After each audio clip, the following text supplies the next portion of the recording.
দাও।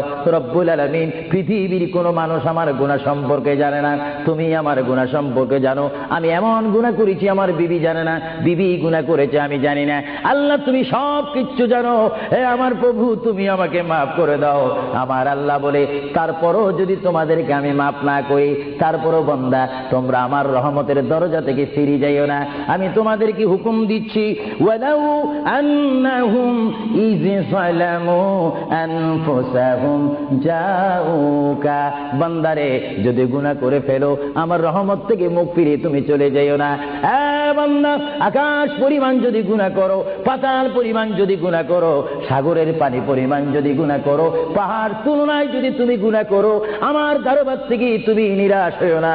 বান্দা, আমি তোমাকে একটি রাস্তা পাঠাই দিচ্ছি, একটি পথ তোমাকে আমি দেখাই দিচ্ছি। সেই পথটি কোন পথ তোমরা জানো?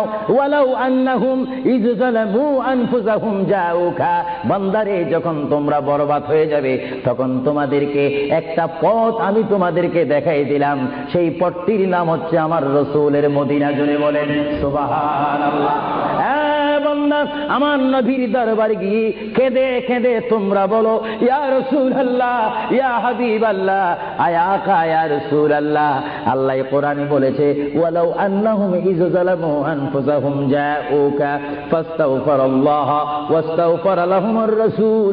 আল্লাহ বলেছে, হে বান্দা তোমরা ডানে না গিয়ে, বামে না গিয়ে, পিছে না গিয়ে তোমরা সরাসরি আমার নবীর কদমে চলে যাও।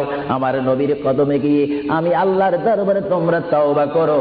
তওবা করতে করতে তোমাদের চোখের পানি যখন বাইর হয়ে যাবে, আর ওই মুহূর্তে যদি আমার বন্ধু যদি তোমাদের জন্য আমার দরবারে সুপারিশ করে, আমি আল্লাহ তোমাদেরকে ওয়াদা দিয়ে দিলাম, গ্যারান্টি দিয়ে দিলাম, আমার রাসূল যদি তোমাদের জন্য আমার দরবারে সুপারিশ করে, সঙ্গে সঙ্গে বান্দা তোমার অতীতের জীবনের কবিরা সগীরা গুনাহ মাফ করে দিব। জোরে বলেন সুবহানাল্লাহ, আরো জোরে বলেন।